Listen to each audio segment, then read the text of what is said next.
Hello friends, स्वागत है आपका in the techno astro analysis of the stock market, जहां पर हम टेक्निकल और एस्ट्रोलॉजिकल एनालिसिस करेंगे स्टॉक मार्केट का फॉर द कमिंग मंथ। तो चलिए शुरू करते हैं। तो सबसे पहले बात कर लेते हैं निफ्टी की। निफ्टी ने वही किया जो पिछले 3 महीने से कर रहा है। अगर आप यहां पर देखें ध्यान से, मार्च में जब इसने शुरू किया था, 1 मार्च को इसका क्लोजिंग था 22,338 और इसने लगभग उन्हीं लेवल्स के आसपास जो था मार्च में एंड किया 22,326। उसके बाद अप्रैल में भी ऐसे ही हुआ, जहाँ से शुरू किया लगभग उन्हीं लेवल्स पे इसने ख़त्म कर दिया। और फिर मई में भी इसने सेम ऐसा ही किया।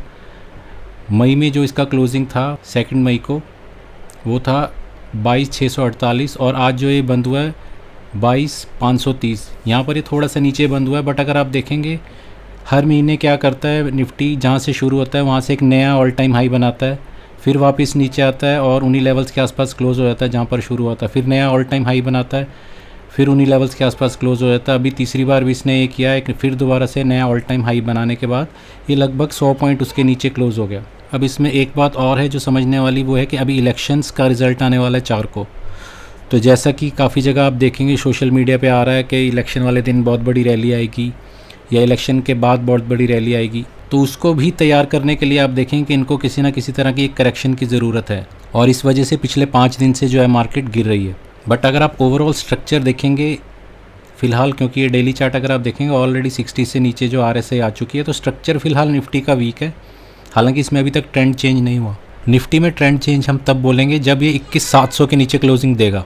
और अगर इसमें अपने मैं सपोर्ट और रेजिस्टेंस दिखाऊँ, आप देख सकते हैं बहुत ही अच्छा जो ट्रेंड लाइन को रिस्पेक्ट कर रहा है।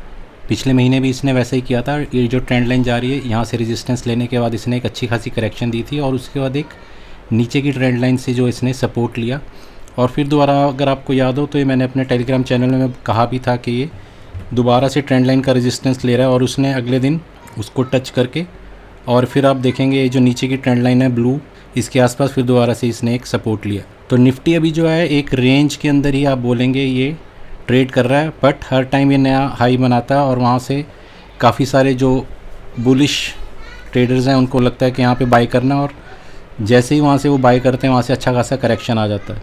यही अगर हम इसका वीकली चार्ट देखें, वीकली चार्ट में आप देखेंगे कि वीकली चार्ट के अंदर भी ऑलरेडी एक अच्छी खासी बियरिश डाइवर्जेंस आ चुकी है। जिन लोगों को नहीं पता, मैंने लास्ट टाइम भी बताया था, आप यहाँ पे देख सकते हैं जब मार्केट ऊपर की तरफ जा रही हो या स्टॉक ऊपर की तरफ जा रहा हो और आपकी RSI जो है वो नीचे की तरफ आ रही है, तो यहाँ पे भी आप क्लियरली देख सकते हैं दोबारा से ये 60 के आसपास पहुँच गई है। सो डेली में 60 के नीचे है और वीकली में ऑलमोस्ट 60 के आसपास है। यही अगर हम मंथली में जाएं तो मंथली में भी आप देखेंगे अच्छी खासी यहाँ पर भी एक बियरिश डाइवर्जेंस आ चुकी है। तो ऑल इन ऑल आप ये कह सकते हैं कि तीनों टाइम फ्रेम के अंदर इसमें एक बियरिश डाइवर्जेंस है। बट क्योंकि इलेक्शंस आ रहे हैं और ये काफ़ी सोशल मीडिया पे आ गया कि इसके अंदर एक बड़ी अप मूव आ सकती है, बट टेक्निकली अगर आप बात करें तो एक बड़ी अप मूव अगर आती भी है तो वहाँ से एक अच्छी खासी करेक्शन भी आनी चाहिए।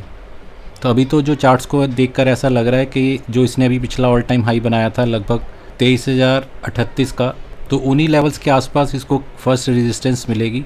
और अगर हम गैन स्क्वायर ऑफ 9 की बात करें तो 23,300 एक बहुत बड़ा रेजिस्टेंस लेवल निकल के आ रहा है, जो कि एक कार्डिनल लेवल है।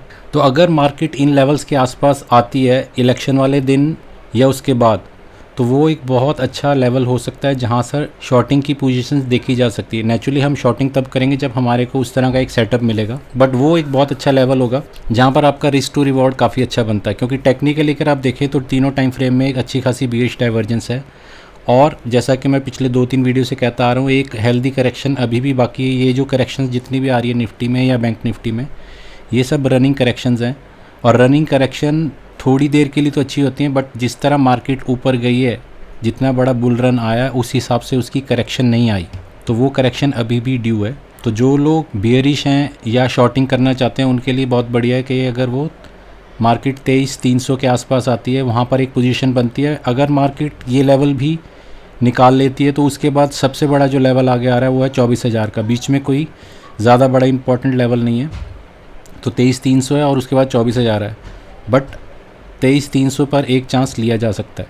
और अगर हम बोलिंजर बैंड की बात करें तो आप देख सकते हैं, जैसा कि मैं अपने पिछले कई वीडियो से बताता आ रहा हूँ कि ये जो है एक रेंज के अंदर ट्रेड कर रहा है निफ्टी, और बार बार जो है अपर बैंड के आसपास रेजिस्टेंस ले रहा है, मिडल या लोअर बैंड के आसपास आके ये सपोर्ट ले रहा है। आप देख सकते हैं क्लियरली मल्टीपल टाइम्स ये ऐसा ही कर रहा है, और अब भी इसने ऐसा ही किया। अपर बैंड के आसपास रेजिस्टेंस लेने के बाद अब ये मिडल बैंड के आसपास इसने एक हल्का सा सपोर्ट लिया। तो अगर ये सपोर्ट टूटता है तो उसके बाद इसको नेक्स्ट सपोर्ट जो मिलता है अपने लोअर बैंड का, वो लगभग 21,900 21,800 के आसपास आ रहा है। और जैसे मैंने आपको पहले बताया, ट्रेंड चेंज हम तब बोलेंगे अगर ये 21,700 के नीचे जिस दिन क्लोजिंग देगा। तो उससे पहले तो आप जो है इंट्राडे ही इसके अंदर जो है पोजीशन बना सकते हैं। अब बात कर लेते हैं निफ्टी की एस्ट्रो डेट्स की। जैसे कि लास्ट मंथ मैंने बताया था कि बैंक निफ्टी के लिए बहुत इंपॉर्टेंट था, ये वाला मंथ निफ्टी के लिए बहुत इंपॉर्टेंट होने वाला है, क्योंकि इसमें मल्टीपल जो है इंपॉर्टेंट एस्ट्रो कॉम्बिनेशंस बन रहे हैं। जैसे कि आपको पता है कि इलेक्शन के रिज़ल्ट 4 तारीख को आएंगे, बट 3 तारीख को जो कॉम्बिनेशन बन रहे हैं वो 4 से भी कहीं ज़्यादा इम्पॉर्टेंट और कहीं ज़्यादा इम्पैक्टफुल होने चाहिए। तो मुझे ऐसा लगता है कि 4 जून से ज़्यादा शायद 3 जून को मूवमेंट आए। उसके बाद बड़ी मूवमेंट हम एक्सपेक्ट कर रहे हैं 6 जून को। यहाँ पर भी एक बहुत ही रेयर एस्ट्रो कॉम्बिनेशन बन रहा है, काफ़ी सालों बाद इस तरह का कॉम्बिनेशन बनता है। और उसके बाद 10, 12, 17, 20 और 27। तो मैंने इसमें ज़्यादातर आपको डार्क रेड डेट्स दी हैं, जिसमें हम बहुत बड़ी मूवमेंट देख सकते हैं निफ्टी के अंदर जून के महीने में। और जैसा कि मैं अपनी हर वीडियो में कहता आया हूँ कि इन एस्ट्रो डेट्स को ट्रेड करने का सबसे बढ़िया तरीका है कि आप अपना चार्ट पे जो भी आप चार्टिंग प्लेटफॉर्म यूज़ करते हैं उस पर वर्टिकल लाइंस लगा लीजिए, ताकि आपको पहले से पता हो कि अगर ये डेट आ जाने वाली तो इस दिन एक बड़ी मूवमेंट को हम एक्सपेक्ट कर रहे हैं, और आप उसी हिसाब से या तो दोनों तरफ की कॉल और पुट बाय कर सकते हैं, या अगर आप टेक्निकली साउंड हैं तो आपको पता चल जाएगा कि किस तरफ की डायरेक्शन की मुझे ऑप्शन बाय करनी है, या अगर आप फ्यूचर में ट्रेड करते हैं तो वो भी कर सकते हैं। और आखिरी में जो मैं इंपॉर्टेंट बात आपको कहना चाहता हूँ वो ये है कि जो भी हम ट्रेड लेंगे वो हमेशा चार्ट को देख के लेना है। एस्ट्रो डेट्स आपको सिर्फ एक जो है एडवांटेज प्रोवाइड करती हैं, बट जो भी आपको डिसीजन लेना है वो हमेशा चार्ट के बेस पे लेना है। तो अब बात कर लेते हैं बैंक निफ्टी की। ये बैंक निफ्टी का डेली चार्ट है, और लास्ट टाइम भी मैंने आपको बताया था कि बैंक निफ्टी जो है एक अपवर्ड चैनल के अंदर ट्रेड कर रहा है। आप इसको यहाँ से देख सकते हैं, एक अपवर्ड चैनल में पिछले 2-3 महीने से ट्रेड कर रहा है।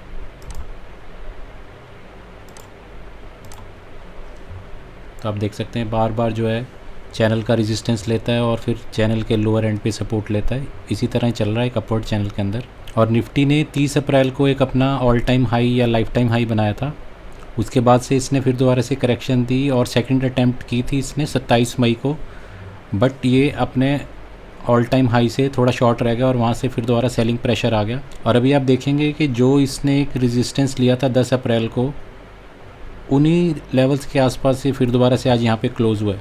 तो बैंक निफ्टी हालांकि इसका एक अपवर्ड चैनल चल रहा है, बट अगर आप देखेंगे आरएसआई इसका भी 60 के नीचे ही है अभी, और इसको भी अपना ऑल टाइम हाई क्रॉस करना होगा अगर इसके अंदर कोई एक बुलिश पोजीशन चाहता है। हो सकता है इलेक्शन वाले दिन या उसके बाद इसका ऑल टाइम हाई क्रॉस भी हो जाए, बट इसमें भी वही प्रॉब्लम्स हैं जो हम निफ्टी में देख रहे थे। यहाँ पर आप देख रहे हैं डेली चार्ट में 60 के नीचे आरएसआई है। अगर इसको हम वीकली के अंदर देखेंगे, वीकली में भी इसका जो 60 के नीचे आरएसआई, ये जो लाइंस आप देख रहे हैं जो मैंने आपको अभी पहले बताया, इस तरह से आप वर्टिकल लाइंस लगा सकते हैं ताकि आपको पहले से पता हो। मेरे पास तो डेट नवंबर दिसंबर तक की मैंने निकाल के रखी है, बट पहले से अगर आइडिया रहता है तो आपके लिए ट्रेडिंग में आसानी रहती है। आपको पता रहता है कि बैंक निफ्टी में कब बड़ी मूव आने वाली है, निफ्टी में कब आने वाली है।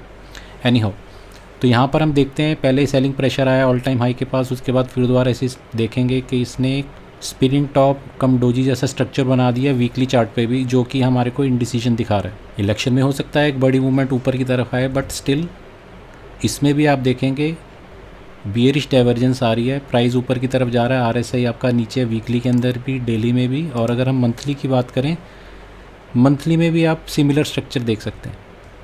तो जो हमने चीज़ देखी थी निफ्टी में, सिमिलर हमारे को बैंक निफ्टी में भी दिखाई दे रही है। यहाँ पे आ रहा है कि इसका 60 के ऊपर आ रहा है, बट यहाँ पर भी एक बियरिश डाइवर्जेंस ऑलरेडी आ चुकी है। और जो मेरे स्टूडेंट्स हैं उनको पता है, मैं थोड़ा सा इसको अगर इनलार्ज करके दिखा दूँ, इसको ज़्यादातर लोग हैंगिंग मैन के नाम से जानते हैं, बट इसके पीछे की क्या थ्योरी है, जो ये चीज़ को समझता है वो इस कैंडल को अच्छे से ट्रेड कर सकता है। तो वापस आते हैं इसके डेली चार्ट के ऊपर। तो ये तो हमने आरएसआई की बात की और यहाँ पर कैंडल स्टिक्स की बात की हमने।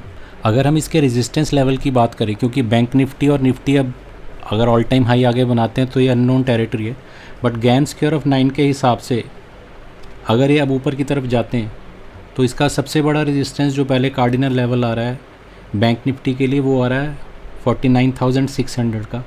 ये बहुत बड़ा कार्डिनल लेवल है। अगर ये इसको भी क्रॉस करता है तो उसके बाद आपके पास नेक्स्ट लेवल जो आ रहा है वो है 50,700।